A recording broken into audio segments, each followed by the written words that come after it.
The man who tried to erase her future never imagined the darkness below the cliff had been waiting centuries to protect her. 24 hours before the world believed Evelyn Carter was dead, she was balancing a paper cup of coffee in one hand and a stack of preschool art projects in the other, smiling at children whose biggest worries were broken crayons and missing teddy bears. At 24, Evelyn lived in a small apartment outside Asheville, North Carolina, where the rent climbed a little higher every year and the water heater only worked when it felt generous. She had never complained. She believed difficult seasons eventually passed if people kept showing kindness, even when life seemed determined not to return it. Every weekday began before sunrise. She graded simple spelling worksheets at her tiny kitchen table, fed the stray orange cat that visited her window each morning, and drove her aging sedan across town to the preschool where every child knew her as Miss Evelyn. Parents trusted her. Children adored her. She remembered birthdays, packed extra snacks for anyone who forgot lunch, and somehow found encouraging words even after exhausting days. Her friends often joked that she saw the best in everyone, a gift that made the world brighter but also made her dangerously easy to disappoint. They worried most about Nathan Brooks. Successful, polished, and endlessly charming in public, Nathan worked as a financial consultant whose tailored suits and confident smile impressed nearly everyone he met. He always knew the right thing to say when people were watching. Flowers arrived on schedule. Expensive dinners appeared on holidays. Social media displayed the image of a perfect couple planning a perfect future. Yet behind closed doors, something never felt quite right. Whenever Evelyn spoke about teaching instead of pursuing a higher-paying career, Nathan sighed with quiet disappointment. Whenever she donated money to families in need, he called it irresponsible. Whenever she paused to help strangers, he reminded her that kindness rarely earned rewards. Evelyn dismissed those moments as stress. Love, she believed, required patience. Tomorrow evening, Nathan had promised to celebrate their engagement privately before announcing the wedding date to their families. He insisted on driving her to Raven's Peak, a scenic overlook famous for breathtaking mountain sunsets. He called it the perfect place to begin the next chapter of their lives. Evelyn wanted to believe him. As she finished cleaning finger paint from tiny desks that afternoon, one of her students tugged gently on her sleeve. 6-year-old Lily looked unusually serious. "Miss Evelyn," she whispered. "Sometimes people smile with their mouths, but not with their eyes." Evelyn laughed softly, assuming the little girl had invented another innocent observation. "That's a very wise thought," she replied, brushing a loose strand of hair behind Lily's ear. "Did your grandma tell you that?" Lily slowly shook her head. "No, I dreamed it last night. And I dreamed someone was waiting for you where the birds stopped singing." The classroom suddenly felt strangely quiet. Outside, the playground echoed with distant laughter, but for one fleeting moment, even the cheerful wind seemed to disappear. Evelyn smiled anyway, thanking Lily before helping her gather her backpack. Children imagined impossible things every day. She refused to let an odd comment linger in her thoughts. Across the Blue Ridge Mountains, hidden beneath layers of ancient stone untouched by human maps, another world stirred. Beneath towering halls carved from black marble older than recorded history, King Lucian Ashford stood alone before a massive stained glass window depicting forgotten rulers whose names had vanished from every human book. 6 centuries had taught him that destiny announced itself quietly before it shattered lives forever. Tonight, without explanation, every raven that guarded the kingdom abandoned the castle walls and circled endlessly above the northern cliffs. Even the oldest advisors exchanged uneasy glances.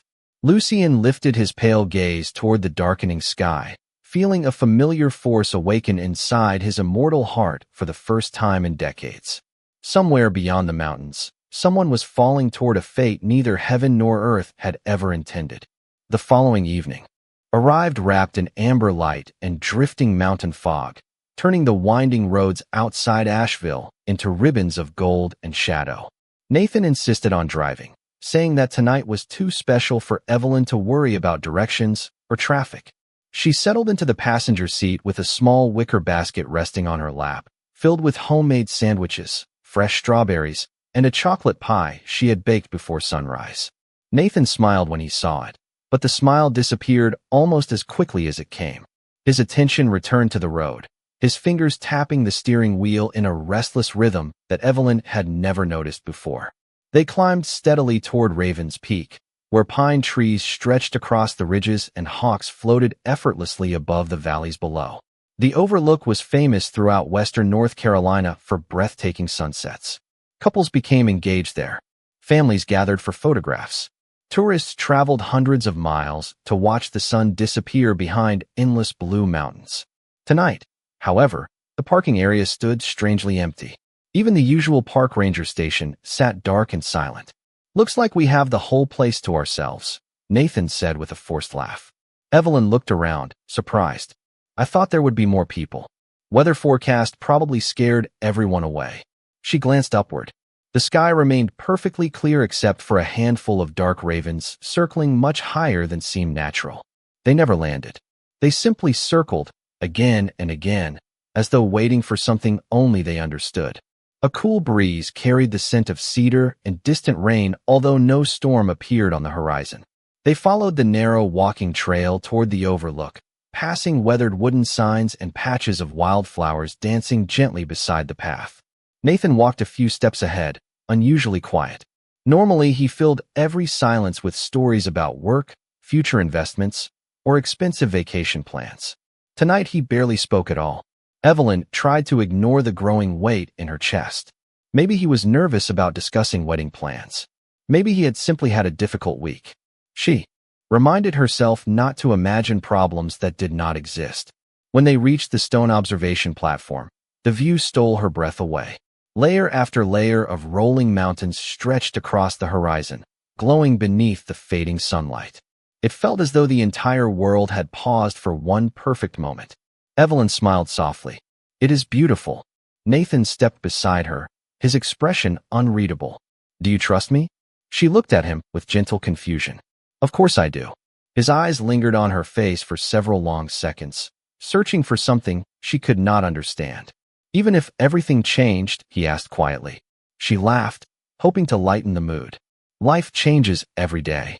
Nathan did not laugh with her. Before Evelyn could ask another question, her phone vibrated inside her purse. It was the preschool director reminding everyone about Monday's field trip permission forms.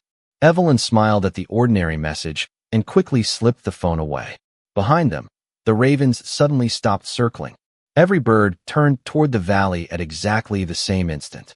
Far below the overlook, hidden beneath dense forest and ancient stone, King Lucian Ashford stood inside the highest tower of his forgotten kingdom.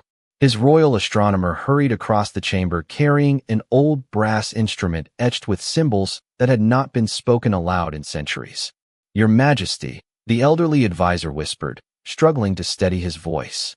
"The heart compass has awakened." Lucian frowned. The ancient device had remained silent for nearly 400 years. Now its crystal center pulsed with a steady silver light, its narrow needle pointing toward the cliffs above the hidden kingdom. "Impossible," another advisor murmured. "Only one event can awaken it." Lucian slowly reached for the instrument. The moment his fingertips touched the cold metal, the crystal flared brilliantly, flooding the chamber with pale light. A single ancient word appeared across its surface before fading once again. "Chosen." Lucian lifted his eyes toward the stone ceiling far above, where hundreds of feet of mountain separated his kingdom from the human world. Somewhere beyond that unyielding rock, destiny had already begun moving, and for the first time in centuries, even an immortal king realized he was no longer in control of what came next. The silence lingered between them, delicate at first, then strangely heavy. Evelyn folded her hands around the handle of the picnic basket, searching Nathan's face for the warmth she had fallen in love with 3 years earlier. Instead, she found distance. His expression had become calm in a way that unsettled her, almost as though he had already accepted the ending of a conversation that had not yet begun. "Nathan," she said gently, "is everything all right?" He looked past her toward the endless valley below. "Do you know what people always admired about you?" She smiled faintly.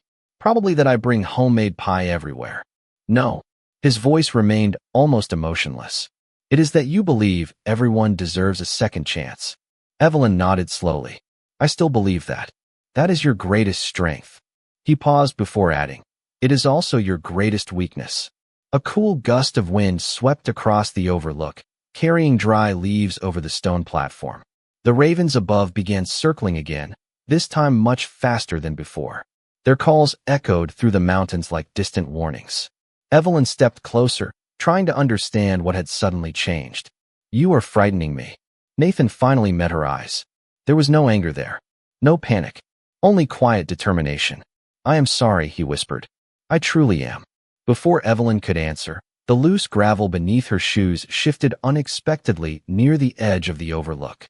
She instinctively reached for balance, but the unstable ground gave way beneath her feet. Time seemed to slow into impossible stillness. The picnic basket slipped from her fingers. Strawberries scattered through the air like tiny crimson jewels. The chocolate pie disappeared into the mist below. Evelyn reached instinctively towards solid ground, but the distance widened too quickly. Her heart pounded as the mountain sky spun above her. She never heard herself scream. The rushing wind swallowed every sound. Far above, Nathan remained frozen at the overlook, staring downward as the fog closed around the empty space below. Within seconds, the mountains concealed everything from view. To anyone standing there afterward, it would appear that Evelyn Carter had simply vanished into the endless wilderness beneath Raven's Peak. But she was not falling toward bare rock. Hidden beneath centuries of illusion lay another world entirely. As Evelyn descended through the thick veil of silver mist, the air around her changed. The icy wind suddenly softened into an almost gentle current, slowing her descent in a way no human mind could explain. Strange lights flickered beneath the clouds, glowing like countless stars suspended beneath the mountain instead of above it. Ancient symbols shimmered across towering cliffs before fading as quickly as they appeared. The ravens followed overhead, never attacking, never leaving, forming a silent circle that moved with her through the hidden passage. Deep below, every torch inside the underground kingdom burst into silver flame at the exact same moment. Palace guards stopped mid-step. Servants looked upward in confusion. Crystal chandeliers trembled without a single breath of wind. In the Hall of Crowns, King Lucian Ashford slowly lifted his head. He felt it before anyone spoke. A pulse. Not of danger. Not of war. Something older. Something written into the oldest laws of his bloodline. The heart compass began ringing with a clear tone that echoed through every chamber of the palace. Once. Twice. 3 times. The sound had not been heard since the reign of the first vampire king. "Open the northern sanctuary," Lucian commanded. His voice remained calm, but every advisor immediately recognized the urgency beneath it. "Your Majesty," one noble protested, "that chamber has remained sealed for 500 years." Lucian's silver eyes never left the glowing compass. Not anymore. Massive stone doors carved with forgotten constellations slowly began to move, releasing a cool breath scented with cedar, rain, and ancient earth. Beyond them stretched a hidden valley illuminated by rivers that shimmered like liquid moonlight. High above, a single human figure drifted gently through the silver mist, descending toward the sanctuary as though the mountain itself had chosen not to let her fall. Lucian stepped forward without hesitation, and for the first time since he had claimed the immortal throne, his ancient heart beat once with unmistakable force. Lucian reached the center of the sanctuary, just as the silver mist slowly settled across the ancient stone floor. Above him, Evelyn drifted downward with impossible gentleness, as though unseen hands refused to let the mountain claim her. The moment her feet touched the polished marble, every silver flame surrounding the sanctuary rose twice as high. The air itself seemed to inhale. No one spoke. Even the royal guards, warriors who had stood beside immortal kings through centuries of conflict, stared in complete silence. Evelyn remained unconscious, her breathing slow and steady, her light brown hair scattered across the white stone like autumn leaves after a quiet rain. Her clothes carried the scent of cedar forests and mountain wind, completely untouched by the impossible journey that had brought her beneath the earth. Lucian approached carefully, his long black coat brushing softly across the marble. He had witnessed countless mysteries during 600 years upon the throne. Ancient prophecies had risen and fallen. Forgotten kingdoms had disappeared into dust. Yet nothing had prepared him for the feeling that settled inside his chest the instant he stood beside the young woman. His immortal heart beat again. Once, then again, stronger this time. The sound echoed through his senses like a forgotten melody returning after centuries of silence. Behind him, Royal Advisor Cashin stepped forward cautiously. "Your Majesty," he whispered, struggling to conceal his unease. "Humans cannot enter the hidden kingdom. The ancient laws forbid it." Lucien did not answer immediately. His attention remained fixed upon Evelyn's peaceful face. She looked entirely ordinary. No royal clothing. No magical markings. No sign that she belonged anywhere except the human world above. Yet the heart compass hanging at his side continued glowing with quiet silver light. Suddenly, tiny streams of pale light emerged from the marble. Beneath Evelyn, winding gently around her hands before disappearing into the air like fireflies at dusk. Murmurs spread through the gathered nobles. One elderly scholar slowly removed his spectacles, blinking several times as if doubting his own vision. "The blessing current," he breathed. "It has not appeared since the first accord." Cashin looked toward the scholar in disbelief. "That legend was erased centuries ago." "Legends are often memories that history refuses to believe," the old scholar replied. Lucien slowly knelt beside Evelyn and placed 2 fingers lightly against her wrist. Her pulse remained calm, warm, entirely human. Yet the instant their skin touched, another pulse answered from deep beneath the sanctuary. The entire chamber trembled almost imperceptibly. Far beyond the palace walls, crystal rivers shimmered brighter.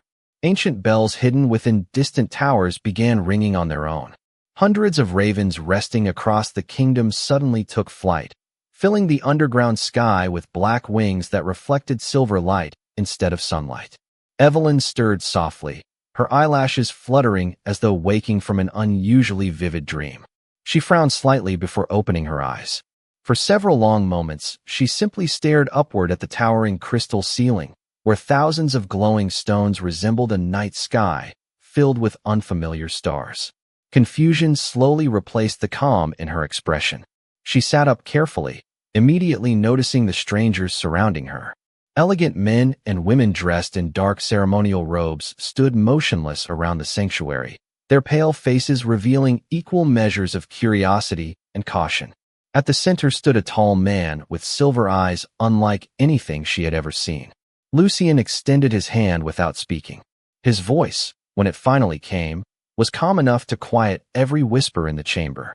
"You are safe." Evelyn looked at his offered hand, then around the breathtaking sanctuary carved into the mountain itself. Nothing made sense. The last thing she remembered was standing beneath a golden sunset at Raven's Peak. Now rivers of silver light flowed beyond enormous archways, and strangers, dressed like figures from forgotten history, watched her as though she had stepped directly out of an ancient prophecy. "Where am I?" she asked softly. Before Lucien could answer, the sanctuary doors burst open. A royal messenger hurried inside, breathing hard despite supernatural speed. He dropped to one knee before the throne. "Your Majesty," he announced, his voice echoing across the chamber. "The High Council has assembled. They already know a human has entered the hidden kingdom, and they demand that she be brought before them before the next bell tolls." Lucien held Evelyn's uncertain gaze for one quiet moment before lowering his hand. "You have questions," he said calmly, "and you deserve answers. But first, you must trust that no one here will harm you while you stand under my protection." His words settled over the sanctuary like a solemn promise. Evelyn wanted to believe him. Everything about this impossible place should have filled her with fear, yet the silver-eyed king standing before her carried himself with a quiet certainty that somehow made the unfamiliar feel less frightening. Before she could respond, the distant sound of deep bronze bells rolled across the underground kingdom. Once, twice, 3 times. Every noble in the chamber straightened immediately. Advisor Cashin lowered his head. "The High Council has begun the emergency assembly." Lucien turned toward the towering sanctuary doors. "Prepare the royal hall." Several guards hesitated. One finally spoke with visible concern. "Your Majesty, the council will insist that the human appear before them immediately." Lucien's expression remained unreadable. "Then they may wait a few more minutes." Without another word, He motioned for Evelyn to follow him through a side corridor instead of the grand entrance leading toward the council chamber. The passage curved through walls of polished black stone illuminated by floating crystal lanterns that glowed with gentle silver light. Streams flowed beneath transparent glass walkways, their water sparkling as though countless stars rested beneath the surface. Evelyn slowed her steps, overwhelmed by the breathtaking beauty surrounding her. "This cannot be real," she whispered almost to herself. Lucien glanced toward her without breaking stride. "Reality often depends upon which world you were born into." They entered a quiet observation gallery overlooking the hidden valley. Ancient castles rose from the mountainside, connected by elegant bridges carved directly into the stone. Hundreds of ravens rested peacefully upon towering statues that honored kings long forgotten by human history. Gardens filled with glowing white flowers stretched between marble courtyards where children dressed in dark blue robes laughed together while chasing silver butterflies. Nothing resembled the terrifying stories humans told about vampires. Evelyn watched the children with quiet surprise. "They are happy." Lucien followed her gaze. "Most kingdoms survive because ordinary families continue living ordinary lives." Before she could ask another question, the doors behind them opened. An elderly woman wearing emerald robes entered with two attendants carrying polished wooden cases. She bowed respectfully toward Lucien before smiling warmly at Evelyn. "Your Majesty, I brought fresh clothing and tea as requested." Lucien nodded. "Thank you, Lady Miriam." Evelyn blinked in confusion. "For me?" Lady Miriam smiled kindly. "You have traveled farther than you realize, child." She opened one of the cases, revealing a beautifully tailored cream-colored dress woven from soft fabric unlike anything Evelyn had ever touched. "You should be comfortable before meeting the council." Evelyn instinctively looked down at her own clothes, now dusty from the mountainside. I cannot accept something so beautiful." Lady Miriam chuckled softly. "The finest garments always belong first to those who do not ask for them." Lucien watched the exchange silently. The kindness in Evelyn's response matched everything the heart compass had revealed. She showed gratitude before curiosity, humility before desire. Few nobles within his own kingdom still possessed those qualities. At that same moment, many miles above the hidden valley, flashing emergency lights illuminated the parking area at Raven's Peak. Rescue teams searched the cliffs with drones and thermal cameras while local deputies questioned the only witness. Nathan stood beneath a rescue blanket, his voice carefully measured as he described Evelyn's tragic accident. He repeated every detail with convincing sorrow. Volunteers searched through the gathering darkness while reporters quietly arrived beyond the police barriers. By sunrise, every local news station would report that beloved preschool teacher Evelyn Carter had disappeared after an apparent fall from the overlook. Nathan lowered his head for the cameras, appearing heartbroken. Yet inside the pocket of his expensive jacket rested a folder containing documents that would transfer Evelyn's remaining assets to him once the legal process declared her missing. Back beneath the mountain, another bell echoed through the palace. A young royal guard hurried into the observation gallery and knelt before Lucien. "Your Majesty," he announced, "the High Council refuses to wait any longer. They have invoked the first law and demand judgment before the moon reaches its highest point." The royal hall stood at the heart of the hidden kingdom, carved from a single mountain of black crystal that reflected every flicker of silver flame like 1,000 quiet stars. As Lucien entered through the towering doors, every conversation came to an immediate stop. 12 members of the High Council occupied a great semicircle beneath ancient banners that had not changed for centuries. Their robes represented the oldest vampire houses, families whose names had survived kingdoms, wars, and the passing of empires. Evelyn followed several steps behind Lucien, wearing the cream-colored dress Lady Miriam had prepared. She moved carefully, overwhelmed by the magnificent chamber and the countless eyes studying her every movement. She had never imagined standing before royalty, let alone an entire council whose presence carried the weight of centuries. Yet she lifted her chin with quiet dignity, remembering the children she encouraged every day to face difficult moments with courage. Fear, she often told them, did not disappear by running away. Across the chamber, An elderly council member named Lord Severin slowly rose to his feet. His silver hair rested neatly across his shoulders, and his sharp crimson eyes revealed little warmth. "Your Majesty," he began, "the first law exists for the protection of every soul within this kingdom. No human has crossed our borders in 500 years. We cannot simply ignore our own history because of an unexplained miracle." Murmurs of agreement echoed through the chamber. Lucien remained perfectly still upon the royal dais. "The first law was written to protect innocent lives," he answered calmly, "not to condemn them without understanding." Another council member stepped forward. Lady Verona, known throughout the kingdom for her strict devotion to ancient tradition, folded her hands respectfully before speaking. "Then allow us to understand. Human records show no knowledge of this place. She should not exist here. Yet the heart compass awakened, the sanctuary opened, and the blessing current returned after centuries of silence. None of this is possible." Evelyn listened quietly, realizing that every mysterious event surrounding her arrival carried enormous meaning for these people. She wanted to explain what had happened, but she possessed no answers herself. She only remembered the overlook, the rushing wind, and waking beneath a ceiling filled with glowing crystal stars. Lucien finally looked toward her. "Tell them exactly what you remember." Every eye shifted to Evelyn. She took a slow breath before speaking honestly. "My name is Evelyn Carter. I teach preschool outside Asheville. Yesterday, I believe my biggest concern was planning a wedding and preparing permission slips for a field trip. I do not know how I arrived here. I do not know why your kingdom reacted the way it did. But if my presence has caused trouble, I am truly sorry." Silence settled once again. Her words contained neither fear nor excuses, only simple honesty. Several younger council members exchanged uncertain glances. They had expected deception or panic, not humility. Suddenly, an elderly historian seated near the end of the council slowly stood, leaning heavily upon an ancient carved staff. Professor Aldrin had spent more than 300 years preserving forgotten records, hidden beneath the royal archives. His voice trembled with quiet excitement. "Your Majesty," he said, "there is something the council should see." At his request, two royal librarians carried forward a weathered leather manuscript protected inside a crystal case.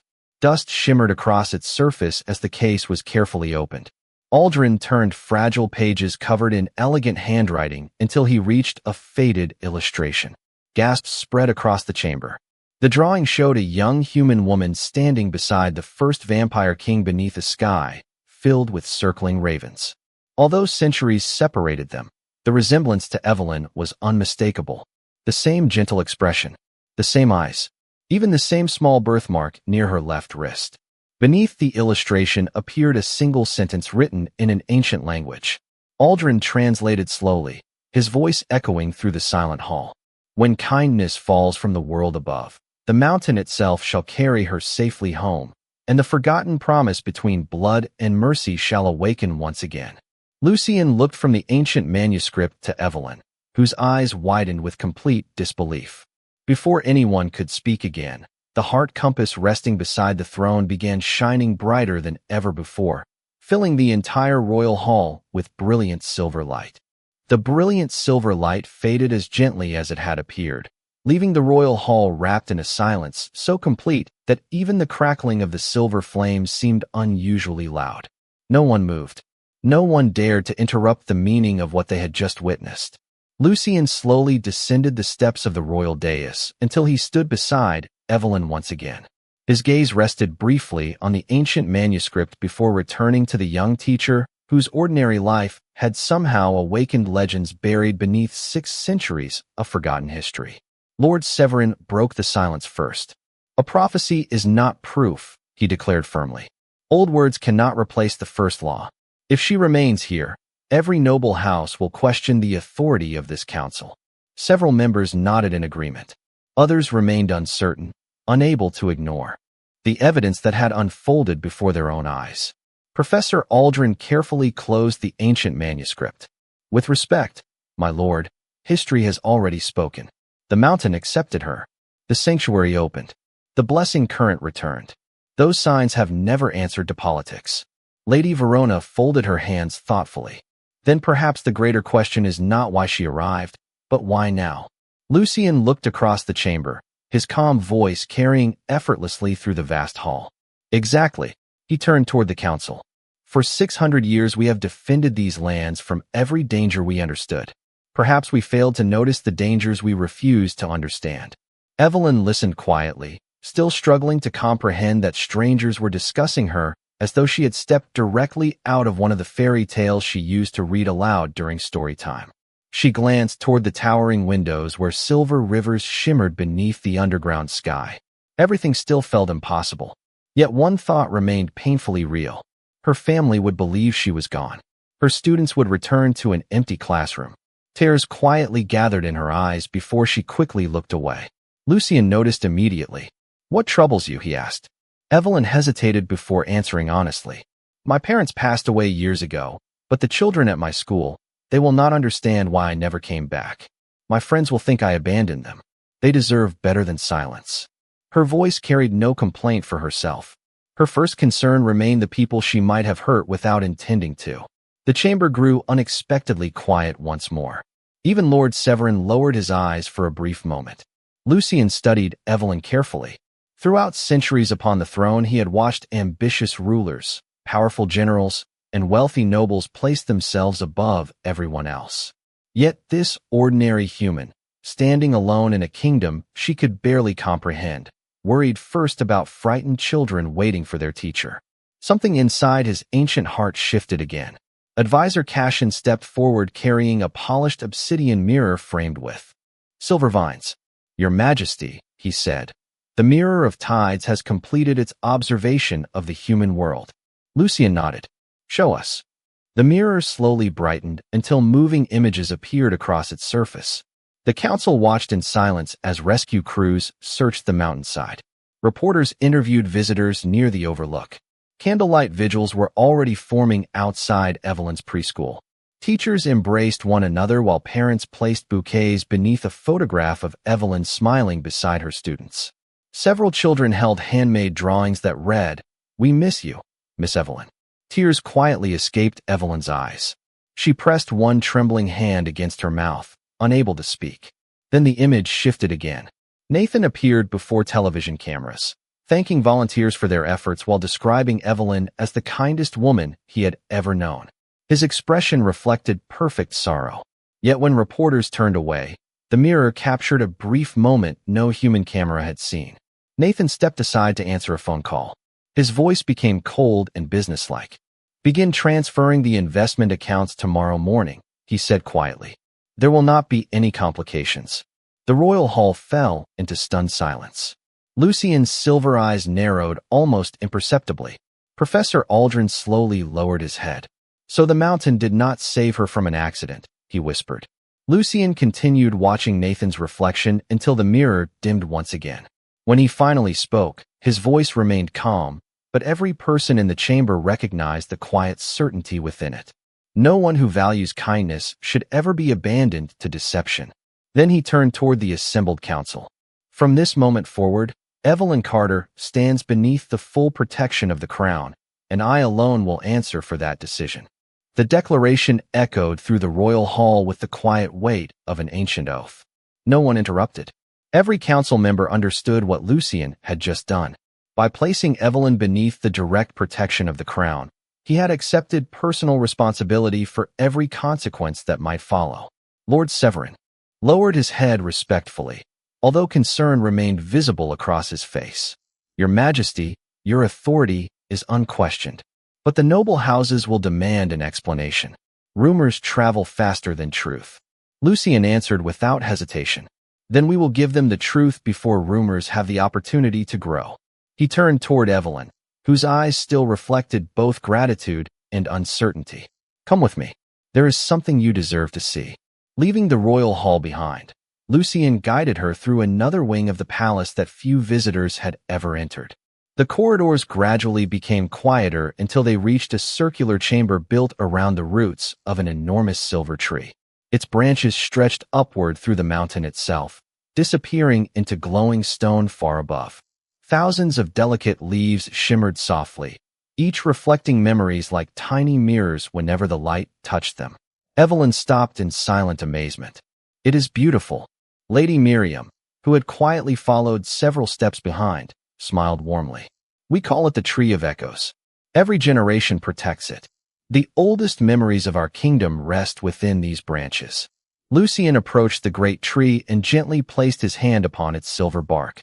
Almost immediately, several leaves drifted downward, floating through the air before settling gently into Evelyn's open hands. The moment her fingers touched them, the leaves dissolved into streams of pale light.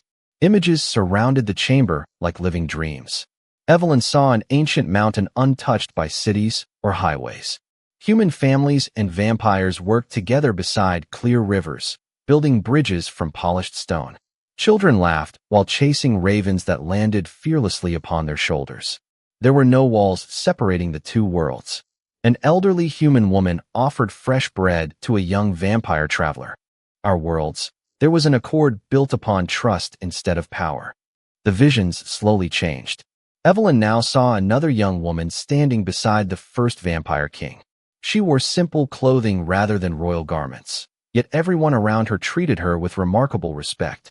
She smiled with the same quiet warmth Evelyn often showed her students. The resemblance was impossible to ignore. Who is she? Evelyn whispered. Aldrin carefully opened another weathered journal he had carried from the archives. Her name was Eleanor Ashcombe. According to our oldest records, she was a village teacher who chose compassion over fear when others demanded division. She became known as the keeper of the first promise. Evelyn stared silently at the glowing image. She looks like you, Lucian finished gently. More than appearance, Aldrin added. The records describe her kindness before her courage, her patience before her wisdom. Those qualities are repeated throughout every account. Evelyn lowered her eyes. I am only a preschool teacher. Lucian smiled faintly, perhaps for the first time in centuries. History often begins with people who believe they are ordinary. Before anyone could continue, one remaining silver leaf drifted from the great tree. Unlike the others, it landed softly against the small birthmark near Evelyn's left wrist. A circle of delicate silver light briefly surrounded the mark before fading into the shape of a tiny raven. Every historian in the chamber drew a quiet breath. Lady Miriam slowly clasped her hands together. The mark of the promise, she whispered. It has awakened. At that exact moment, far above the hidden kingdom, Nathan unlocked the front door of the house he had once shared with Evelyn. He expected silence. Instead, he found a single raven perched calmly upon the living room window. The bird did not fly away. It simply watched him with unusually bright silver eyes until a cold breeze swept through the room, though every window remained closed. Nathan frowned uneasily and reached for the curtains. When he looked outside again, the raven had disappeared, leaving only one silver feather resting quietly upon the windowsill. Morning sunlight spread gently across the Blue Ridge Mountains, painting the valleys in warm shades of gold, while the hidden kingdom beneath the earth remained wrapped in its timeless silver glow. Evelyn stood on the highest balcony of the royal palace beside Lucian, watching crystal rivers wind through the ancient city below. Only 48 hours earlier, her greatest concern had been permission slips, lesson plans, and choosing flowers for a wedding that would never happen. Now she overlooked a kingdom that had existed long before her country had a name. She still struggled to believe any of it was real. Do you ever become used to this view? She asked quietly. Lucian rested one hand upon the stone railing. After 600 years, I still notice something new each morning. Evelyn smiled. That sounds like something I tell my students. They always think every day will be exactly the same until they notice one tiny surprise. Lucian looked toward her with quiet curiosity. Perhaps that is why your arrival changed this kingdom. You notice hope before fear. Before Evelyn could answer, Advisor Cashin approached with measured steps. Your Majesty, the council has reached its decision. Lucian nodded calmly. Speak freely. Cashin unfolded an ivory scroll sealed with the royal crest. By unanimous agreement, the council recognizes the awakening of the first promise. Until the ancient records are fully examined, Lady Evelyn Carter will remain under the permanent protection of the crown. No noble house may challenge her safety without directly opposing the throne. Evelyn lowered her eyes in humble gratitude. Please thank them for their kindness. Cashin smiled faintly. It was your kindness that persuaded them. Several days later, The hidden kingdom quietly resumed its peaceful rhythm. Children returned to their lessons beneath the silver trees. Artisans reopened their workshops. The royal gardens filled with music as families gathered beneath glowing lanterns. Evelyn soon discovered that teaching was needed even there.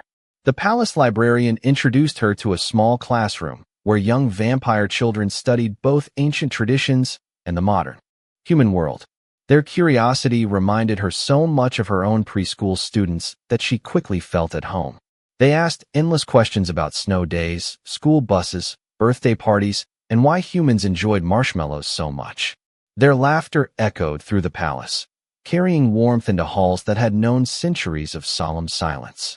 Even Lucien found himself pausing outside the classroom more often than he intended, listening quietly as Evelyn transformed ordinary lessons into moments of joy. Meanwhile, far above the hidden kingdom, investigators continued reviewing every detail surrounding Evelyn's disappearance. New evidence slowly raised difficult questions. Security cameras from a nearby scenic highway revealed unexpected gaps in Nathan's timeline. Financial investigators discovered unusual transfers scheduled before rescue efforts had even concluded. The certainty Nathan had once carried slowly began giving way to restless uncertainty. He found himself glancing over his shoulder whenever ravens gathered outside his office windows. At night, the same silver feather still rested untouched upon the windowsill despite every attempt to throw it away. Somehow it always returned by morning. Back beneath the mountain, Professor Aldrin carefully restored another collection of forgotten manuscripts. As he compared faded maps with newly awakened symbols surrounding the Tree of Echoes, he uncovered one final passage hidden beneath layers of ancient ink. He hurried directly to the palace library where Lucien and Evelyn were reading with several children. The old historian's hands trembled with excitement. "Your Majesty," he whispered, "the prophecy does not end with the keeper of the first promise." Lucien accepted the manuscript while Evelyn gently closed the picture book she had been reading aloud. Aldrin pointed toward the final translated sentence. "It says that when kindness returns to the hidden kingdom, the greatest test will not come from within the mountain. It will arrive from the world above, carried by someone who mistakes love for possession." A thoughtful silence settled over the library. Lucien slowly looked toward the distant ceiling of stone, separating both worlds. Somewhere beyond those mountains, unfinished choices still waited. Evelyn followed his gaze, no longer frightened by the unknown future. Whatever tomorrow brought, she had already learned one truth that neither time nor darkness could erase. The strongest kingdoms were never built by fear alone. They endured because someone chose kindness when kindness seemed impossible.